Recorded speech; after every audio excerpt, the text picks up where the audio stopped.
नमस्कार, शुभ प्रभात। मेरे एक सब्सक्राइबर ने व्हाट्सएप पे एक मैसेज भेजा है। कृपया ये बताएं कि एक ही स्कूल, एक ही टीचर, एक ही कक्षा, बच्चों के रिजल्ट अलग अलग क्यों आते हैं। देखिए,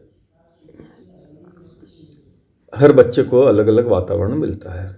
बहुत संभव है स्कूल में एक ही वातावरण में वो पढ़ते हों, मगर घर पर इन बच्चों की जो स्थितियां हैं वो कुछ अलग होती हों और हर बच्चे को घर पर एक अलग वातावरण मिलता हो। शिक्षा में जो बच्चे को वातावरण मिलता है उसका बहुत अधिक महत्व होता है। ये सारी बातें माइंड सेट पे है। हर बच्चे का माइंड सेट अलग अलग होता है और ये माइंड सेट निर्भर करता है बच्चे को मिलने वाले वातावरण पर। शिक्षा एक ऐसी चीज़ है जहाँ एकाग्रता, फोकस बहुत ज़रूरी है। स्कूल में तो उन बच्चों को फोकस करने का मौका मिलता होगा, मगर घर पर आने के बाद उन बच्चों को एक अलग अलग वातावरण मिलता होगा, इसलिए उनके परिणाम भी अलग अलग आते हैं। जहाँ बच्चों को माता पिता, चाचा चाची, ताऊ ताई, दादा दादी इनका संरक्षण मिलता है, उन बच्चों के रिजल्ट कुछ अलग होते हैं। एक ज़माना था, जब हमारा ज़माना था, जब हम पढ़ते थे, तब ना हमारे पास यूट्यूब था, न गूगल था, न सोशल मीडिया था।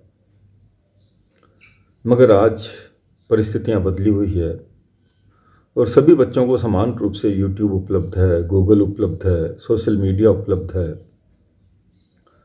तो उनसे भी बच्चा बहुत कुछ ग्रहण कर सकता है। ज़रूरत एकाग्रता की, कंसंटेंसी की है। जो बच्चे अपने पढ़ाई पर फोकस करते हैं और जिन्हें वातावरण भी मिलता है, उन बच्चों के रिजल्ट निश्चित रूप से बेहतर होंगे।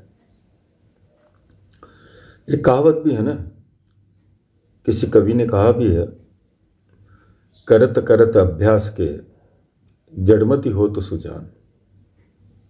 यानी यदि निरंतरता है किसी भी कार्य में, तो जड़मति का मतलब होता है कम बुद्धि। तो जो कम बुद्धि वाला भी है, यदि निरंतरता उसे मिले, वो निरंतर अभ्यास करे, तो उसके लिए भी लक्ष्य भेदना कोई बहुत अधिक कठिन कार्य नहीं है। आप कभी किसी नदी के किनारे गए होंगे जहाँ निरंतर पानी बहता है। वहाँ आपने देखे होंगे पत्थर के गोल गोल गोल गोल टुकड़े आपको मिलते हैं। पानी में अकेले में इतनी कोई क्षमता नहीं है कि वो पत्थर को गोल कर दे, पर जब पानी निरंतर बहता है तो पत्थर जो उनकी जद में आते हैं, जो एक कठोर वस्तु होती है, वो भी घिस घिस कर पानी के बहाव से गोल हो जाता है। तो ये बात मैंने इसलिए बताई है कि निरंतरता का क्या प्रभाव होता है, ये इससे सिद्ध होता है। और जब हम अपने काम पर फोकस करते हैं, तो हमारे इतिहास में शायद इससे बेहतर उदाहरण कोई नहीं होगा, एकलव्य और द्रोणाचार्य। द्रोणाचार्य जी एकलव्य को धनुर्विद्या देने से इनकार कर देते हैं। वो अपने आप को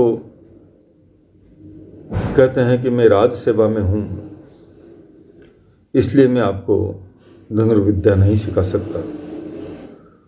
तो जानते हैं एकलव्य ने क्या किया? उन्होंने द्रोणाचार्य की एक मिट्टी की मूर्ति बनाई और उन्हें उस मूर्ति को अपना गुरु मान लिया। और उनकी साक्ष्य में द्रोणाचार्य ने, क्षमा करें, एकलव्य ने धनुर्विद्या सीखना प्रारंभ कर दिया और एक दिन अपने लक्ष्य, अपने मुकाम पर वो पहुंच गए और श्रेष्ठ धनुर्धर की श्रेणी में आ गए। तो ये कहानी सुनाने का मतलब सिर्फ ये है कि एकाग्रता, मन में एक उत्साह, एक आग कि नहीं मुझे ये लक्ष्य हासिल करना है, तो सफलता प्राप्त करना कोई मुश्किल कार्य नहीं है। मैं सोचता हूँ जिन्होंने मुझे ये प्रश्न लिखकर भेजा व्हाट्सएप पे, वो सब संतुष्ट हुए होंगे